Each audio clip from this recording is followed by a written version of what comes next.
Very exciting. Indiana area 7th grade girls basketball players. They took third place overall in the Pennsylvania Middle School Basketball Championship in State College, 21 teams. They were 4-1. Their only loss, a 34-31 defeat in overtime in the semifinals. Yeah, nice job by them. All right, it's Indiana in the morning. And it's WCCS 101.1 FM, AM 1160, and WCCSradio.com. Let me press a button here, and another one over there, and one down here, and then we can talk to Mark Hilliard of the Chamber of Commerce joining us in the studio this morning, and good morning to you. Our visit presented by Marcus & Mack, voted best law firm, best personal injury lawyer 4 years in a row in the Best of Indiana County contest. Visit them online at marcusandmack.com. Mark, good morning. Good morning. Good to have you with us here today. You know, Yeah, you get the Atlantic Regional at the KCAC. I know. You get, all kinds of great events. The sportsman shows coming to the KCAC this weekend, the taxidermy and wildlife art competition, convention, and trade show. You know, those are great for business, and they're great showcases for Indiana County, aren't they? It's awesome. I mean, it's great to see all these different events coming here where you have all these people that are coming into the area and coming into our region just to celebrate some of the things that are going on. And, hopefully they're out there also shopping at our stores and dining in the restaurants and maybe staying in some of the hotels and putting some more money into the local economy. But we love these types of events. We're blessed that we get so many of them here at Indiana County, and it's always good for businesses to be able to take advantage of it when you get these kind of people coming in. And, usually when they're here, they are looking to spend money. So that's always a good thing. Yeah, and you were just talking about hockey because your kids are involved in hockey. Yeah. There are usually plenty of hockey events over there, too. The Don Hogan tournament, I don't even know when it is, but that's a big thing for Indiana County, too. Lots of people come in. The softball tournaments in the summertime. It's amazing. Yeah, one of the 18U team, they just hosted the playoffs last weekend at Indiana at S&T Arena. So, yeah, any of those types of things are all extremely positive for the community. So, I think there's a lot of things that go under the radar. A lot of people don't notice or don't see, but even the St. Patrick's Day parade this weekend, it's phenomenal, these types of events that we have in a smaller community like Indiana County. And I just think that, there's a lot going on, and we're happy to be a part of it any way we can.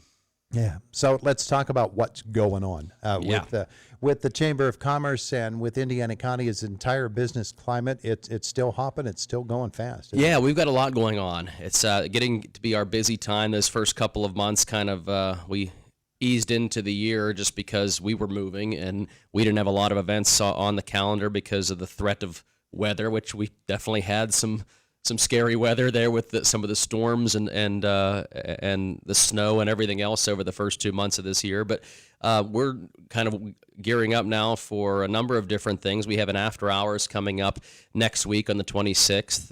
Actually, the 26th is a really busy day, so let me focus on that at the beginning of the day. In the morning, there is a job fair at Western Moken High School that Armstrong and Indiana counties are both working together to put on, and the school districts from all of our public schools and also from Armstrong are going to be at that job fair coming in the morning. So we're going to be a part of that, and hopefully I think there's over 70 businesses that will be represented there.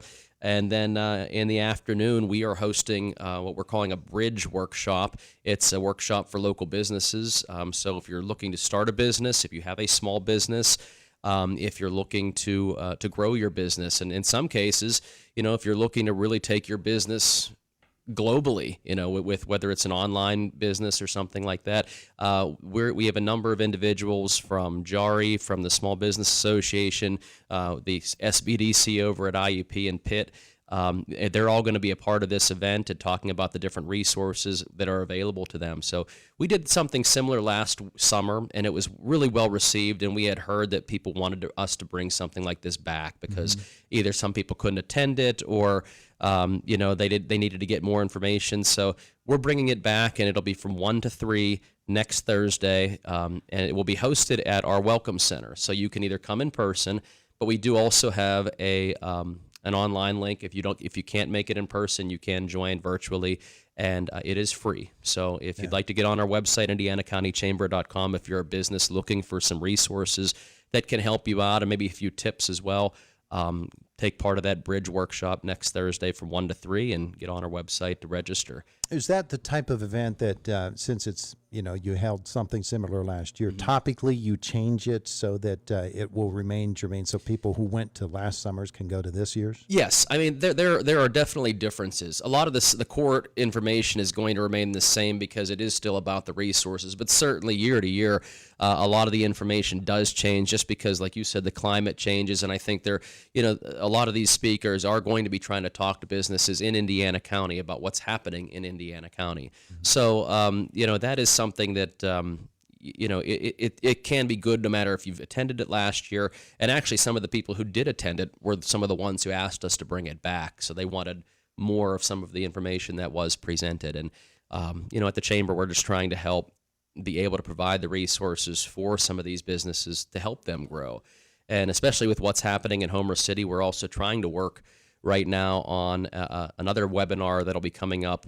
We don't have a date for it yet because we're trying to coordinate some schedules, but it will be for businesses primarily about the Homer City project that we're hoping to have representatives from Homer City be able to talk with our local businesses about what they can expect from that project, and more importantly, how they can benefit from what's happening, whether it's the amount of people that are taking part in that project now or the amount that will be taking part over the next 3 to 5 years. So, we want to try to help those businesses as well to know what to expect and how to take advantage of that. So, it's interesting you bring that up because you recall at the beginning of the 2000s when the Marcellus shale boom came along, and all of a sudden it was really an economic windfall for a lot of areas, including ours. There were a lot of people making a lot of money in that time, and then in 2009, it absolutely just came to a screeching halt.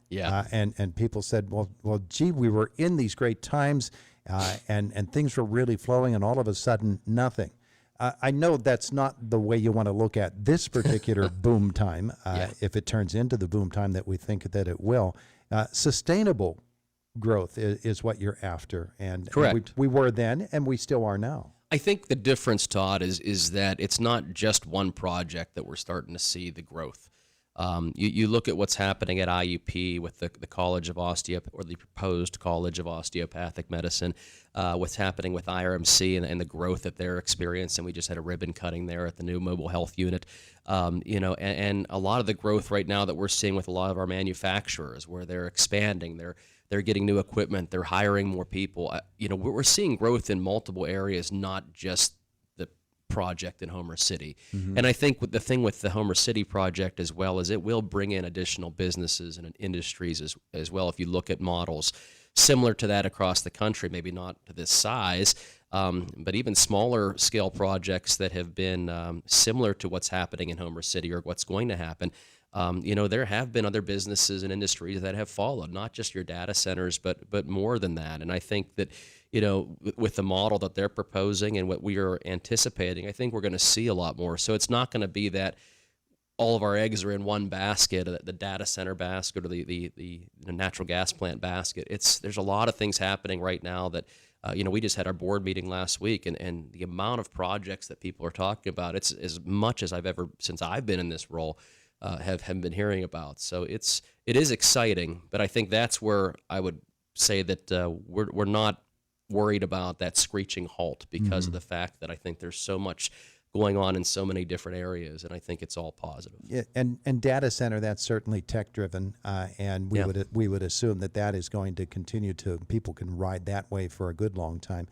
The overall Pittsburgh region, of which Indiana County is a part, is really increasingly being seen as a high-tech data center. A lot of it has to do with Carnegie Mellon, Pitt, and some of those great institutions of higher learning there. Indiana County can really ride those coattails, though, can't they? 100%. And I think, you had the Build Back Better grant that was able to put some money into robotics and AI and things like that throughout the region. And I think we're going to see even more of that. And I think that, you're going to see a little bit of a tech and energy boom in our region, because of what's happening, not just here in Indiana County, but throughout Western Pennsylvania. So I think that it's something that the interesting thing, I think we're going to be leading the way here. A lot of times we're following on the coattails of some of those bigger counties, but in this case, I think when it's all said and done, Indiana County is going to be one of the ones leading the way. And, I think that's really exciting, and we just got to make sure from our seats that we are doing everything we can to take advantage, because there are still some challenges ahead. And if we want to really make sure our county is able to take advantage of the opportunity, we have to be prepared, and we have to make sure our businesses, our people are prepared, and that's got some work to do. One of the real potential, it could be a potential boondoggle, it could be a potential problem, or it could be something that really booms, is the power plant situation in Shalakta and in Seward. And Senator Pittman, I think, has recognized that already, and he's pushing hard for not only new technology that is going to make them cleaner burning fuels, coal burning facilities, but also for the advocacy for the amount of power that they can generate.